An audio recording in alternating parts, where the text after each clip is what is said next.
يا أيها الناس اتقوا ربكم الذي خلقكم من نفس واحدة وخلق منها زوجها وبث منهما رجالا كثيرا ونساء فاتقوا الله الذي تساءلون به والأرحام إن الله كان عليكم رقيبا. صدق الله العظيم. قال الله تعالى في شأن نبيه إن الله وملائكته يصلون على النبي يا أيها الذين آمنوا صلوا عليه وسلموا تسليما. اللهم صل على سيدنا محمد وعلى آله وصحبه أفضل صلواتك وعلى معلومات وبارك وسلم. معزز حاضرین محترم سامعین، السلام علیکم ورحمۃ اللہ وبرکاتہ. الحمدللہ چوتھے پارے کے آخری رکوع میں سورہ نساء کا آغاز کیا جا رہا ہے. آج سورہ نساء کی ایک آیت کریمہ حضرات نے سماعت کی ہے. اس سورے میں 176 آیتیں اور تقریباً 23 رکوع ہیں. حاضرین، اس کا نام نساء اس لیے رکھا گیا ہے کہ اس میں خاص طور پر عورتوں سے متعلق وراثت کے اور دیگر اہم مسائل کا ذکر کیا گیا اور یہ بھی بیان کیا گیا ہے کہ اللہ تعالیٰ نے ساری انسانیت کو حضرت حوا علیہ السلام سے پیدا فرمایا، ایک نفس سے پیدا فرمایا، اس لیے بھی اس کا نام نساء رکھا گیا. اور بھی بہت ساری اس کی تفصیلات ہیں. نساء کا معنی ہوتا ہے عورتیں. رب تبارک و تعالیٰ نے فرمایا، چند آیتوں کا پہلے ہم ترجمہ اور اس کی مختصر وضاحت پیش کرتے ہیں، اس کے بعد تھوڑی سی اہم عنوانات پر اس سورے کے ابتدائی رکوع کے چند اہم عنوانات پر کچھ تفصیلات بیان کریں گے. اللہ تبارک و تعالیٰ فرماتا ہے کہ لوگوں اتقوا ربکم الذی خلقکم، کہ تم اپنے اس رب سے ڈرو جس نے تمہیں پیدا کیا. اللہ تعالیٰ نے اپنی صفت ربوبیت کا یہاں پر ذکر فرمایا، رب ہونے کا ذکر کیا. اس میں یہ بتایا جا رہا ہے کہ اللہ تعالیٰ کو رب ماننا ایمان کا ایک حصہ ہے. دنیا میں بہت سارے لوگ ہیں، وہ کسی اور کو پالن ہار سمجھتے ہیں، کسی اور کو پالنے والا سمجھتے ہیں، روزی رساں جانتے ہیں، یا ان کا بھروسہ دنیا کی مخلوقات پر ہوتا ہے. تو اللہ تعالیٰ فرما رہا ہے کہ تم اپنے رب سے ڈرو جس نے تم کو ایک نفس یعنی ایک جان سے پیدا کیا. ایک جان سے مراد یہاں حضرت آدم علیہ السلام یا پھر حضرت حوا علیہ السلام، اس لیے کہ اللہ تعالیٰ نے حضرت آدم علیہ السلام کو بغیر انسان کے پیدا فرمایا، خالص مٹی، ہوا، پانی اور آگ سے. اور اللہ تعالیٰ نے حضرت آدم علیہ السلام کے جسم مبارک میں براہ راست روح ڈالی. رب تبارک و تعالیٰ نے روح ڈالی باضابطہ براہ راست، کسی اور کے واسطے اور ذریعے سے نہیں. لیکن حضرت آدم علیہ السلام سے جب کہ آپ آنا فرما رہے تھے، اس وقت اللہ تبارک و تعالیٰ نے آپ کے جسم پاک کی ایک باہی ہستی سے حضرت حوا علیہ السلام کو پیدا فرمایا. جب آپ بیدار ہوئے تو دیکھا کہ کوئی مخلوق آپ کے پاس بیٹھی ہوئی ہے اور آپ نے نام پوچھا تو انہوں نے حضرت حوا علیہ السلام نے اپنا نام بتایا کہ میرا نام حوا ہے. اور حضرت آدم علیہ السلام سے حوا علیہ السلام سے باقی ساری انسانیت پیدا ہوئی. روایات میں لکھا جاتا ہے، مفسرین بیان فرماتے ہیں کہ ابتدا میں، بالکل ابتدا میں حضرت آدم علیہ السلام اور حوا علیہ السلام سے صبح ایک تو شام میں ایک اولاد ہوتی تھی. اس طرح انسانوں کی کثرت ہونے لگی اور صبح لڑکا ہوتا تو شام میں لڑکی پیدا ہوتی. اگر صبح لڑکی پیدا ہوتی تو شام میں لڑکا پیدا ہوتا. اور پھر یہ بھی بیان کیا گیا ہے کہ آج جس لڑکے کی ولادت ہوئی، بعد میں جب تک ان کی شادی اگلے دن پیدا ہونے والی لڑکی سے ہوئی، پھر ان سے نسلیں پھیلی. اس طرح حضرت آدم علیہ السلام کے زمانے میں ہی، جبکہ آپ کی عمر شریف تقریباً 1000 سال تھی، تو اسی زمانے میں انسانوں کی بڑی کثرت ہو چکی تھی. تو حضرت اکرام اللہ تعالیٰ یہ فرما رہا ہے احسان بتاتے ہوئے کہ ایک جان سے ہم نے تم کو پیدا کیا، اور یہ اللہ تعالیٰ کی قدرت ہے کہ خالق کائنات نے دنیا بھر میں بسنے والی اتنی بڑی انسانیت کو ایک ہی نفس سے پیدا کیا فرمایا۔ اور دوسری اپنی نعمت کا ذکر فرما رہا ہے وَخَلَقَ مِنْهَا زَوْجَهَا وَبَثَّ مِنْهُمَا رِجَالًا كَثِيرًا وَنِسَاءً، اور اسی ایک جان سے اللہ تبارک و تعالیٰ نے ان کی بیوی کو پیدا فرمایا ہے، یعنی حضرت حوا علیہ السلام کو، وَبَثَّ مِنْهُمَا رِجَالًا كَثِيرًا وَنِسَاءً، اور ان سے بہت سارے مرد اور عورتوں کو پھیلایا۔ حاضرین کرام، اس آیت پاک کی ایک اہم بات خاصیت یہ ہے کہ یہاں اہل اسلام کو ایک بنیادی عقیدہ دیا جا رہا ہے۔ آج کل لوگ دنیا کی تعلیم میں ایسے منہمک اور مصروف ہو جاتے ہیں کہ ان کو دین کا عقیدہ کیا ہے معلوم ہی نہیں ہوتا، اور وہ دنیا کی تعلیم میں مصروف رہ کر دین سے دور ہو جاتے ہیں اور عقیدے بگاڑ دیتے ہیں۔ جیسا کہ اس وقت ماڈرن سائنس، اگرچہ کہ ماڈرن سائنس کی ایک تحقیق پرانی ہے، 100 سال سے بھی تقریباً پرانی ہے، ہو سکتا ہے کہ اس وقت لوگ اسے مانتے بھی نہ ہوں، جانتے بھی نہ ہوں، لیکن ایک زمانے میں جب سائنس کی ایجاد اور تحقیق جب ہوئی تھی اس وقت بہت ساروں نے اسے مانا بھی تھا، اور لا علمی کی وجہ سے وہ دین سے بھی دور ہو گئے تھے۔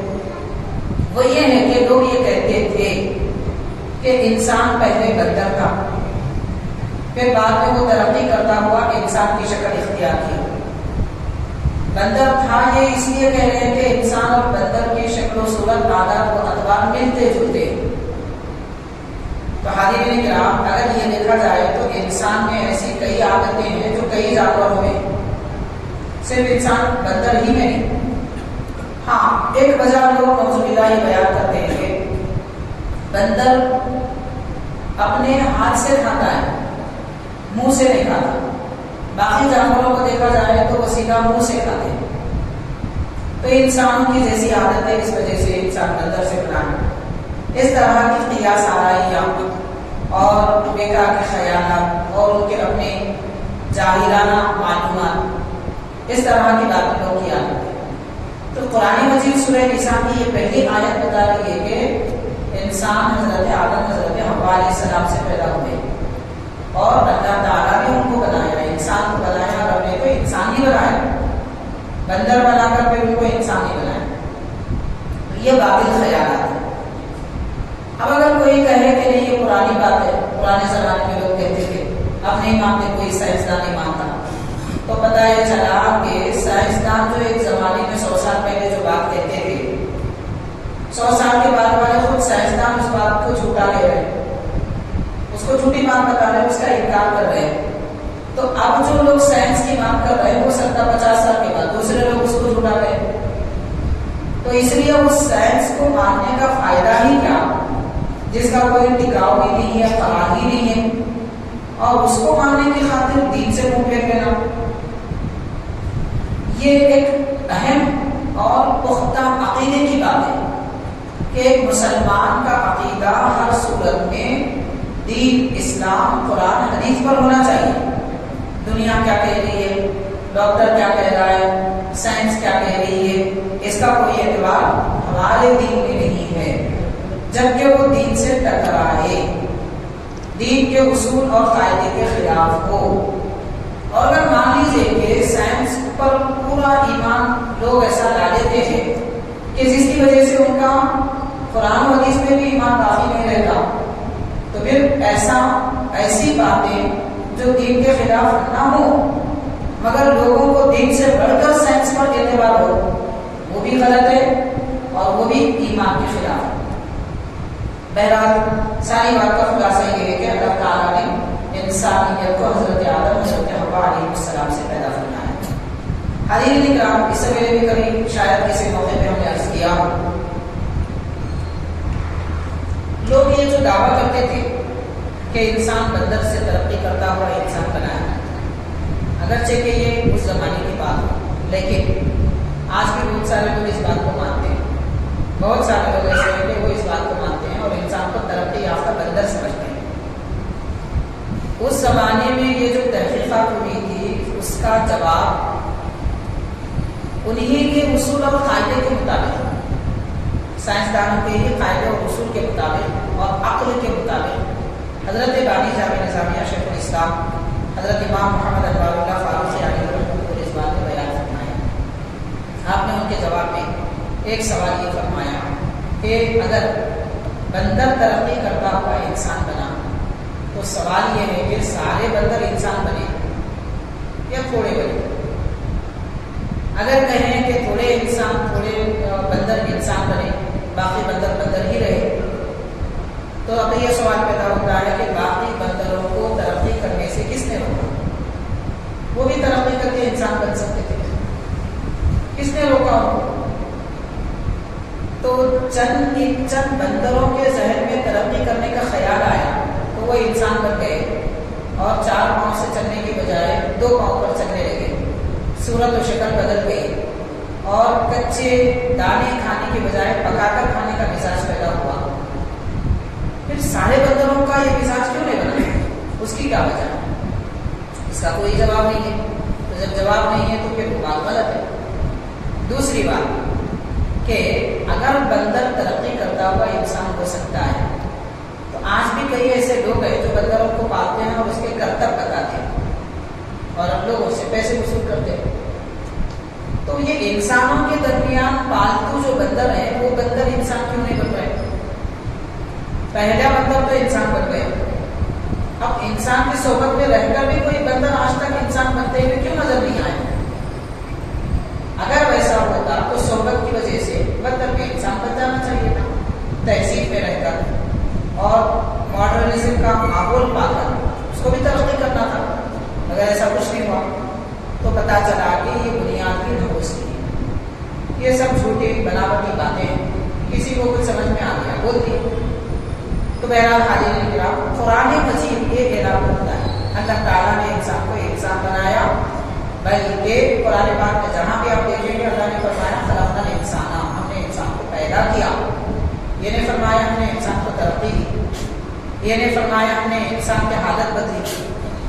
ایسے کوئی کلمات ہم کو قرآن میں نہیں ملتے، یہ ملتے ہیں کہ انسان کو رب نے پیدا کیا۔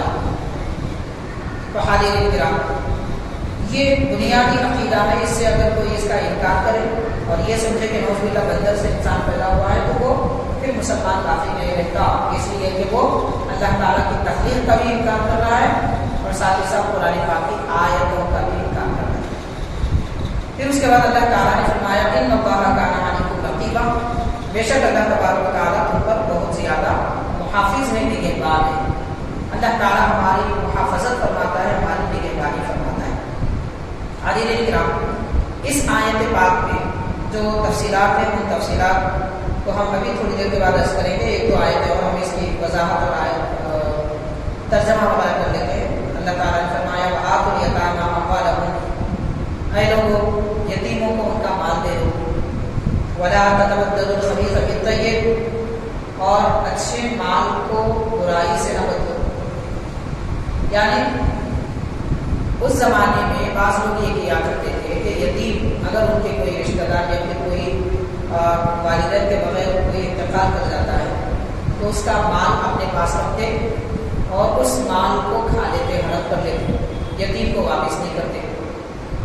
اس لیے اللہ تعالیٰ فرما رہا ہے کہ تم یتیموں کا مال واپس کر دو، ولا تأکلوا أموالهم إلى أموالكم، اور ان کا مال تم اپنے مال میں ملا کر نہ کھاؤ۔ ویسے کسی کا بھی مال اپنے مال میں ملا کر کھانے کی اجازت نہیں ہے، اب چونکہ کوئی اپنی مرضی سے یا پھر جانتے بوجھتے سمجھداری اور طاقت قوت رکھتے ہوئے اپنا مال کس کو بھی کیوں دے گا کہ تم کھا لو۔ یتیم چونکہ کم عمر ہوتا ہے، کمزور ہوتا ہے، اپنے مال کی دیکھ بھال نہیں کرتا اور اس کا مال کوئی بڑے لے لیتے ہیں، اس کے رشتہ دار چچا ماموں وغیرہ، تو اس سے منع کیا گیا کہ تم یتیموں کا مال نہ کھاؤ۔ اور فرمایا انہ کان حبا کبیرا، اور بے شک یتیموں کا مال کھا جانا یہ بہت بڑا گناہ ہے۔ اس کے مطابق ایک روایت میں آتا ہے، صاحب تفسیر روح البیان حضرت علامہ اسماعیل حقی رحمۃ اللہ علیہ کی ارشاد فرماتے ہیں کہ حضور پاک صلی اللہ علیہ وسلم کے زمانے میں ایک یتیم کا مال اس کے کسی رشتہ دار نے اپنے پاس رکھا اور وہ یتیم جب بڑا ہوا تو اس یتیم کو نہیں دی۔ وہ یتیم حضور پاک صلی اللہ علیہ وسلم کے پاس آئے اور عرض کرنے لگے کہ انہوں نے میرا مال دیا اور اب میں اس قابل ہوں کہ اپنے مال کی نگہداشت کر سکوں اور اس سے اپنا گزارا کر سکوں، مگر یہ میرا مال مجھے نہیں دیتے۔ اس وقت یہ آیت کریمہ نازل ہوئی کہ تم یتیموں کا مال مت کھاؤ، اور یہ بہت بڑا گناہ ہے۔ تو وہ جو مال یتیم کا اپنے رشتہ دار کا دبائے رکھے تھے، یہ آیت نازل ہونے کے بعد فوراً حضور پاک صلی اللہ علیہ وسلم کی خدمت میں آئے اور سارا مال اس یتیم کو واپس کر دیا اور یہ کہا کہ یہ بہت بڑا گناہ ہے، تو اس گناہ سے میں بچتا۔ تو حاضرین کرام، اس روایت اور حدیث پاک سے یہ معلوم ہوتا ہے کہ نبی پاک صلی اللہ علیہ وسلم کے زمانے میں جب قرآن آیتیں نازل ہوتی تھی، لوگوں کے دل پر ایسا اثر ہوتا تھا کہ فوراً کو گناہ ہوتا تو چھوڑ دیتے، نیکی ہوتی تو کر لیتے۔ لیکن افسوس کی بات یہ ہے کہ 1400 سال گزرنے کے بعد آج ہمارے پاس یہ کیفیت نہیں ہے، اور نہ ہی قرآن مجید کے پڑھنے سننے سنانے کا ہم پر کوئی اثر ہوتا ہے۔ دراصل انسان اپنے دل کی کیفیت بدلنا چاہے تو اللہ تعالیٰ بھی اس کی حالت بدلتا ہے۔ قرآن پاک میں اللہ تعالیٰ نے فرمایا ان اللہ لا یغیر ما بقوم حتی یغیروا ما بانفسہم، یعنی اللہ تعالیٰ کسی قوم کی حالت نہیں بدلتا جب تک کہ وہ اپنے آپ کو خود نہ بدلے۔ تو ہم اگر اپنے اندر کوئی تبدیلی لانے کا ارادہ کریں گے تو اللہ تبارک تعالیٰ بھی ہم کو تبدیلی کی توفیق دے گا۔ ارادہ بندے کا ہو تو توفیق ملے گی۔ تو ان بزرگوں کے پاس ارادہ بھی تھا اور توفیق بھی تھی، اس لیے وہ کامیاب تھے۔ حاضرین کرام، اس کے بعد ارشاد فرمایا کہ وَإِن خِفْتُمْ أَلَّا تُفْسِدُوا فِي الْيَتَامَىٰ، اے لوگوں اگر تم یتیموں کے حق میں انصاف کرنے کا اگر تم کو خوف ہو،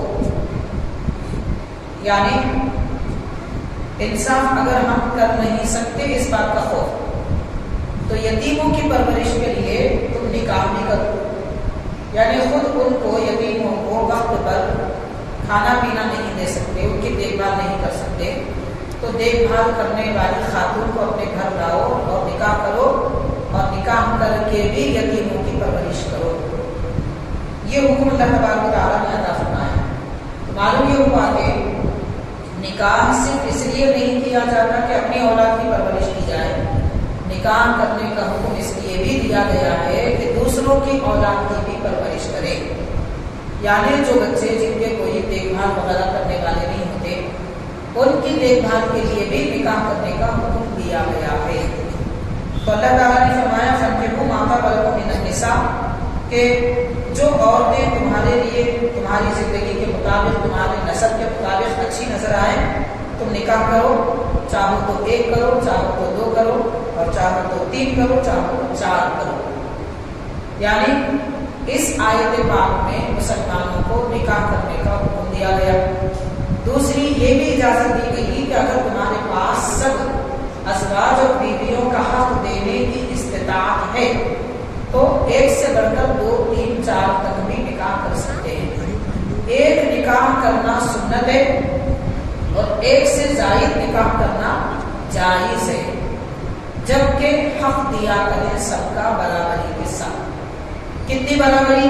اس کے بارے میں حدیث پاک میں آتا ہے کہ ایک شوہر کی اگر 2 بیویاں ہیں تو دونوں کو ویسا ہی لباس پہنائے، ان میں کمی بیشی نہ ہو، کھانا ویسا ہی کھلائے کہ ایک کو اچھا تو دوسرے کو برا نہ ہو۔ تو برابری نہ صرف کھلانے پلانے مکان دینے کے بارے میں بلکہ محبت کے بارے میں بھی ہے کہ دونوں کو برابر اپنی ذات کا بھی حق دے۔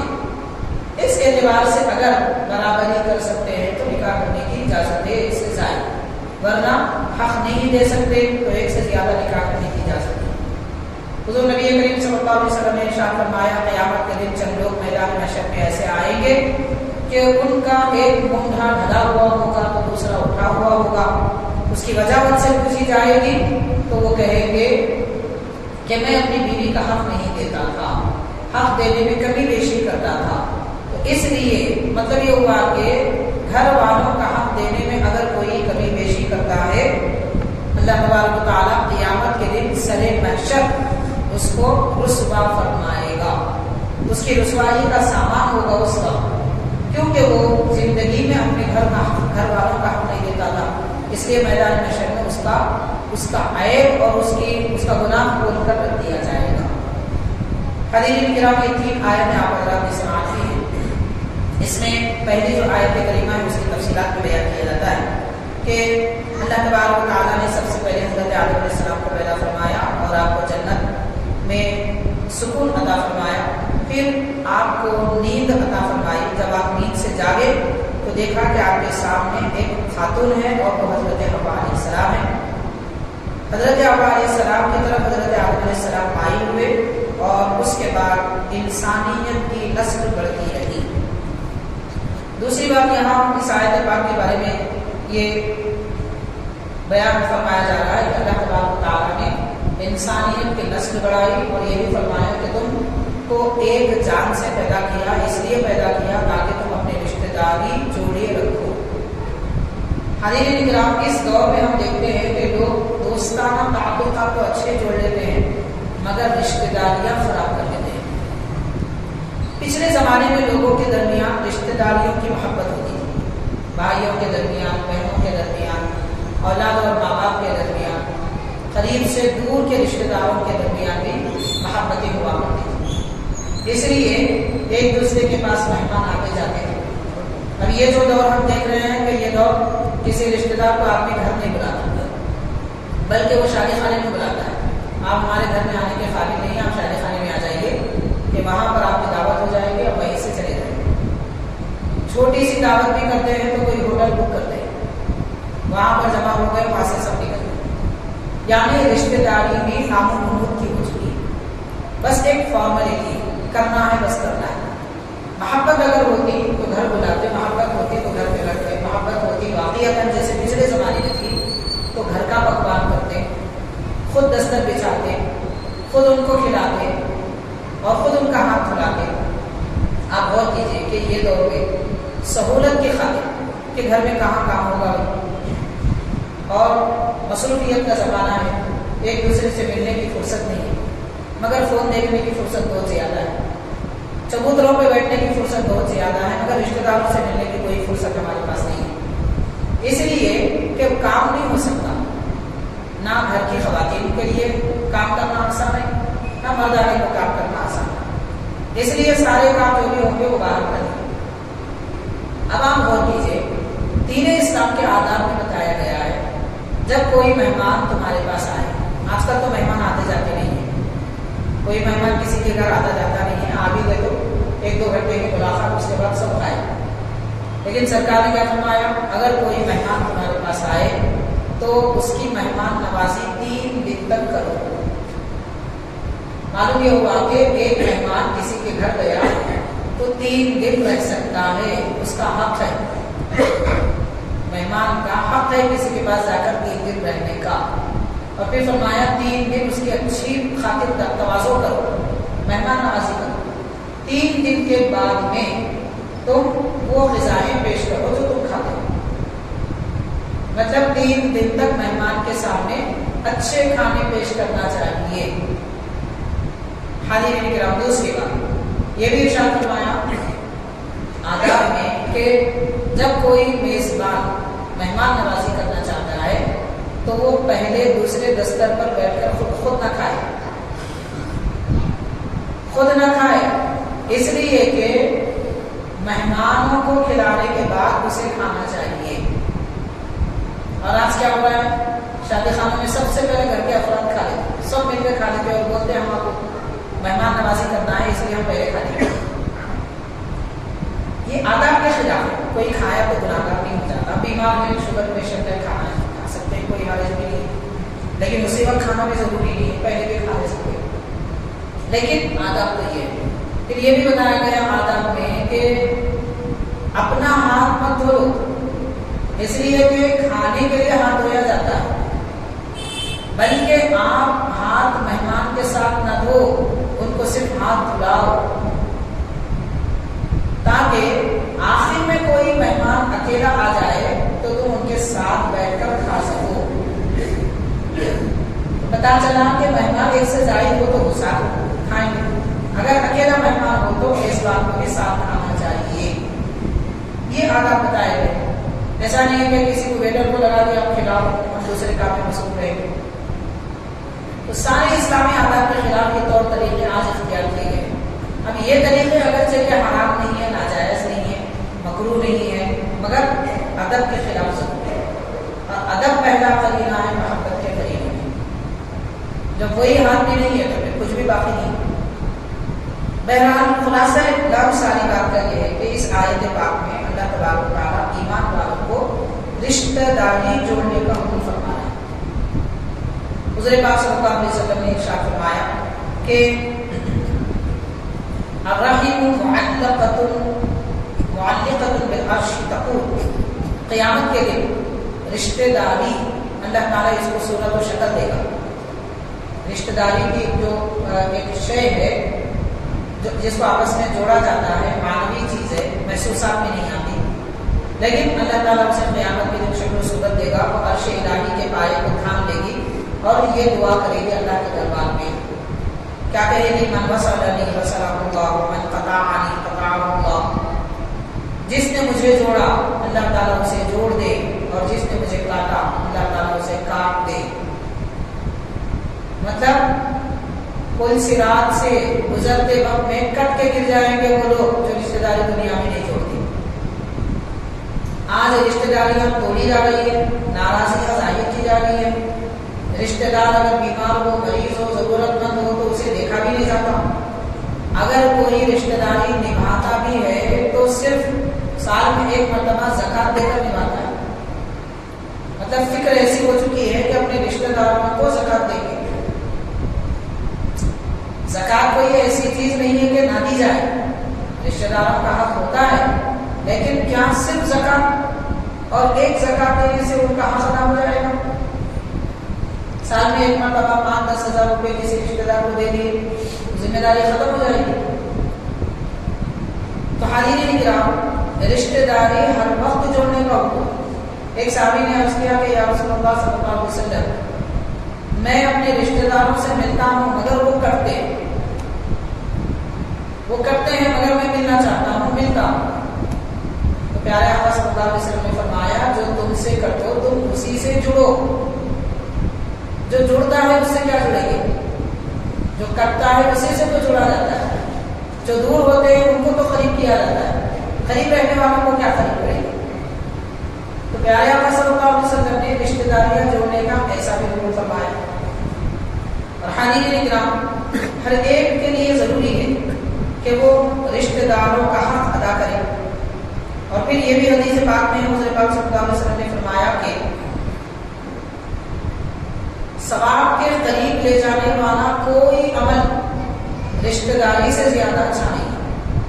یعنی جو بھی عمل کریں گے، نیکی کا عمل، خیر خواہی کا عمل جو بھی کریں گے، سب سے زیادہ ثواب کے قریب تیزی کے ساتھ جو عمل کرتا ہے وہ رشتہ داری ہے. اور پھر یہ بھی ارشاد فرمایا کہ سزا کا حقدار بنانے والا کوئی عمل سوائے بغاوت کے نہیں ہے کہ جو بہت جلد سزا کا حقدار بناتا ہے. یعنی بندہ اللہ کی بغاوت کرے، اپنے احسان کرنے والے کی بغاوت کرے تو بغاوت کرنے کی سزا جلدی ملتی ہے، رشتہ داری کرنے کا ثواب جلدی ملتا ہے. یہ دو احادیث پاک میں حضور پاک صلی اللہ علیہ وسلم نے دو باتیں ارشاد فرمائی. حاضرین کرام، اس کے بعد اللہ تعالیٰ نے فرمایا ان اللہ کان علیکم رقیبا، کہ اللہ تبارک و تعالیٰ تم پر نگہبان ہے. اللہ تعالیٰ نگہبان ہے تو اس میں ڈرانا بھی ہے، امید بھی دلانا ہے، دونوں باتیں. وہ اس طریقے سے اللہ نگہبان ہے تو مطلب اللہ تعالیٰ ہر وقت ہمیں دیکھ رہا ہے. ہمارا کوئی عمل، دل کا ارادہ اللہ تبارک و تعالیٰ سے چھپا نہیں ہے. یہ بات اگر کسی انسان کے دل میں بیٹھ جائے پھر وہ نہ گناہ کرے گا، نہ غلطی کرے گا، نہ گالی دے گا، نہ پیٹھ پیچھے برائی کرے گا، نہ کسی کے خلاف سازش کرے گا. کوئی برائی اس سے نہیں ہوتی کیونکہ اس کے دل میں یہ بات گھر کر چکی ہے کہ اللہ تعالیٰ مجھے دیکھ رہا ہے. بس سمجھنے کے لیے ایک مثال کہ اگر پڑھانے والے استاد سامنے موجود ہو تو طلبا سب خاموش ہو جاتے ہیں. استاد اگر جماعت سے کلاس سے نکل جائے سب شور کرنے لگتے ہیں. مطلب یہ ہوا کہ ان کو یہ دکھ رہا ہے کہ استاد نہیں. تو بندے بندے کو ہمیشہ یہ دکھنا چاہیے کہ اللہ تعالیٰ مجھے دیکھ رہا ہے. یہ خوف اگر دل میں پایا جائے، دھوکہ دہی، جھوٹ وغیرہ کے یہ سارے کاروبار ختم ہو جائے. اب اس کو سمجھنے کے لیے ایک دو بزرگوں کے واقعات بیان کیے گئے ہیں، میں وہ باتیں آپ کے خوش گزار کروں گا. حضرین کرام، صاحب تفسیر الروح البیان رحمۃ اللہ علیہ نے فرمایا کہ ایک بڑے بزرگ گزرے ہیں، ان کا نام کچھ اور تھا لیکن مشکی کے نام سے مشہور تھے. مشک جس کو کہتے ہیں، عربی میں مسک کہتے ہیں، عربی اردو میں مشک یا مشک بھی کہتے ہیں. تو یہ مسکی کے نام سے مشہور تھے. اور ان کا حال یہ تھا کہ وہ جہاں گزرتے، جہاں بیٹھتے، ان کے بدن سے ایسی خوشبو آتی کہ سونگھنے والا کبھی سنا نہیں ہوتا. تو ایک مرتبہ چند لوگوں نے پوچھا کہ آپ ایسی کون سی خوشبو لگاتے ہیں کہ کبھی کسی اور سے ہم ایسی خوشبو نہیں سنتے اور ہمیشہ آپ کے بدن سے خوشبو آتی ہے، یہ کیا وجہ؟ تو فرماتے ہیں دراصل بچپن سے مراد نوجوانی کی عمر میں میرا حال یہ تھا کہ میں ہمارے اپنے شہر میں بہت زیادہ خوبصورت تھا اور میرے والد ایک کاروبار کرتے تھے، ان کی ایک دکان تھی. لوگوں نے میرے والد کو مشورہ دیا کہ آپ بازار میں ایک اور دکان بنائیں، وہاں اپنے بچے کو بٹھائیے، ان کی خوبصورتی کی وجہ سے کاروبار زیادہ ہو، لوگ دیکھنے کو آئیں گے، ملنا چاہیں گے، کاروبار اچھا ہوگا. تو ان کے والد نے اس مشورے پر عمل کیا اور ان کو دکان پر بٹھایا. حضرت مسکی رحمۃ اللہ علیہ فرماتے ہیں کہ میں کاروبار کرتا تھا. ایک مرتبہ ایک بوڑھی عورت میرے پاس آئی اور میرے دکان میں جو کپڑا تھا وہ کپڑا خریدی اور کہنے لگی کہ میں پیسے لانا بھول گئی، تم میرے ساتھ چلو، گھر چل کے پیسے لے. تو فرماتے ہیں میں نے دکان بند کر دیا اور وہ خاتون کے پیچھے چلا گیا. بوڑھی عورت تھی اور جب ان کے پیچھے گیا تو چند گلیوں سے گزرتے ہوئے ایک بڑے گھر میں حویلی میں داخل ہوئے. میں جیسے اندر داخل ہوا، باہر سے اس بوڑھی عورت نے دروازہ بند کر دیا اور میں گھر کے اندر داخل ہوا تو ایک وہاں پر حسین عورت کو دیکھا. اس نے مجھے برائی کی طرف مائل کیا اور مجھے گلے لگانا چاہا. تو میں نے کہا کہ خدا کی قسم میں اللہ تعالیٰ سے ڈرتا ہوں اور میں کوئی گناہ نہیں کروں گا. تو اس عورت نے کہا کہ اگر تم میری خواہش پوری نہ کرو گے، تم کیا سمجھتے ہو کہ ایسے ہی آئے؟ میں نے منصوبہ بنا کر تمہیں یہاں تک بلایا. اگر تم میری خواہش پوری نہ کرو گے تو میں چیخ و پکار کروں گی اور باہر سے لوگ آئیں گے، پھر تمہیں پیٹیں گے، بدنام ہو جاؤ کہ تم زبردستی گھر میں گھس گئے. تو حضرت کو سمجھ میں آیا کہ اب کیا کروں. آپ نے ایک بہانہ کیا، کہا کہ ٹھیک ہے، جب تمہاری خواہش پوری ہی کرنا ہے، میں چونکہ دکان پر بیٹھا تھا، مجھے ضرورت کرنا ہے، حاجت بشری ہے، تو ضرورت کھانا کہاں ہے؟ بیت الخلا کا. تو اس نے بتایا تو آپ اندر چلے گئے بیت الخلا میں. اس زمانے کا جو بیت الخلا پہلے زمانے میں جو ہوتے تھے، آج کے سب کے نہیں تھے، نجاست نیچے ہی پڑی ہوئی رہتی تھی. تو انہوں نے ایک گناہ کی نجاست سے بچنے کے لیے اپنے بدن پر ساری نجاست لگائی، سر پر، چہرے پر، ہاتھ پاؤں وغیرہ پر نجاست لگائی اور بدبو گندگی برداشت کرتے ہوئے باہر نکل آئے.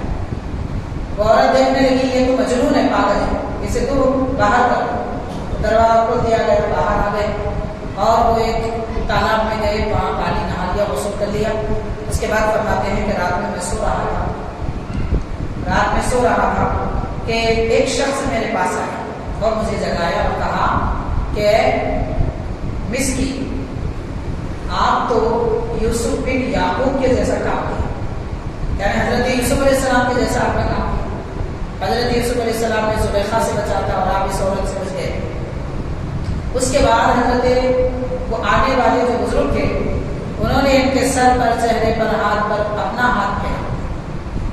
فرماتے حضرت مسکی رحمۃ اللہ علیہ کہ اس وقت سے میرے بدن پر خوشبو مہک رہی ہے اور آج تک مہک رہی ہے، میں کوئی ادھر استعمال نہیں کرتا. تو حاضرین کرام، انسان کے بدن پر نجاست لگے تو اسے پاک کیا جا سکتا ہے، لیکن دل پر نجاست لگے، گناہوں کا دھبا آئے تو پھر اسے پاک نہیں کیا جا سکتا. اب یہ اور بات ہے کہ توبہ استغفار کرنے تو دل پاک ہو جاتا ہے، بشرطے کہ توبہ قبول ہو. تو اس کا یقین کس کے پاس ہے کہ توبہ قبول ہوئی؟ وہ تو مرنے کے بعد پتا چلے گا ہماری توبہ قبول ہوئی یا نہیں ہوئی. یقین سے تو نہیں کہا جا سکتا. اللہ تعالیٰ غفور رحیم ہے، معاف فرماتا ہے، اس میں کوئی شک نہیں، لیکن یقین تو دنیا میں نہیں پایا جاتا. یہ تصور ہر آدمی کے پاس ہونا چاہیے ان اللہ کان علیکم رقیبا، کہ بے شک اللہ تعالیٰ تمہارا نگہبان ہے اور تمہیں دیکھ رہا ہے۔ حاضرین کرام، اور ایک بزرگ بیان فرماتے ہیں کہ حضرت ذوالنون مصری رحمۃ اللہ علیہ کے پاس ایک شخص آیا۔ ہمارے اکابر بزرگوں کے پاس کیسا تصور ہوتا تھا اللہ تعالیٰ کے دیکھنے کا، مراقبہ اس کو کہتے ہیں، یہ مراقبہ کرنا چاہیے۔ آج کل لوگ مراقبہ نہیں کرتے۔ پچھلے زمانے میں مرشدان برحق کے مرید بنتے تھے تو وہ لوگوں کو مراقبہ کراتے تھے، اور آج کل مراقبہ ہو رہا ہے، پیسوں کا مراقبہ، کاروبار کا مراقبہ، دکانداری کا مراقبہ، خوب کھانے پینے کا مراقبہ، پہلے سے تصور کہ آج کیا کھائیں گے، کہاں جائیں گے، کون سی تفریح کریں گے، ویکینڈ پر کہاں جائیں گے، شہر کے باہر کون سی ہوٹلیں اچھی ہیں، یہ مراقبے چل رہے ہیں ہمارے پاس۔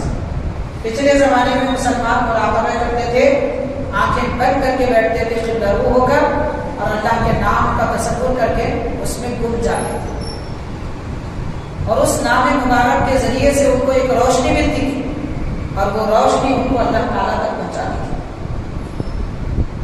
عالم ملکوت جو باطنی عالم ہے، اس عالم کی سیر کرتے تھے۔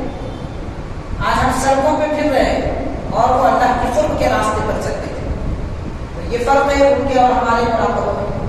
مراقبہ ہر ایک آدمی کو ہونا چاہیے، جیسے کہ رقیب یہاں لفظ آیا ہے، اللہ تعالیٰ تمہارا محافظ ہے، تمہیں دیکھ رہا ہے، تو بندے کو بھی چاہیے کہ وہ اللہ کو دیکھنے کی کوشش کرے۔ رب کے قریب ہونے اور رب کو دیکھنے کی جو کوشش کی جاتی ہے اس کو مراقبہ کہتے ہیں۔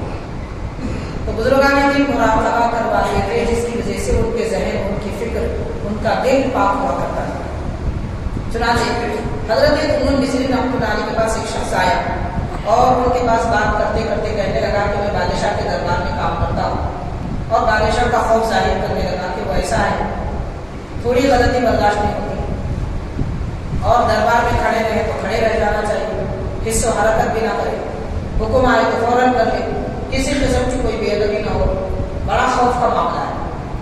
تو حضرت ذوالنون مصری رحمۃ اللہ علیہ نے فرمایا، تواضع کے طور پر، انکساری کے طور پر فرمایا، جتنا تو اللہ تعالیٰ سے ڈرتا ہے، اگر میں جتنا تو بادشاہ سے ڈرتا ہے، میں اگر اتنا اللہ سے ڈرتا تو ولی ہو جانا۔ وہ تھے اپنی جگہ ولی، مگر کسی سامنے والے کو تو اگر ڈرتا تو ولی ہو جاتا، یہ اچھی بات نہیں ہے، تانا دینے کی بات ہے۔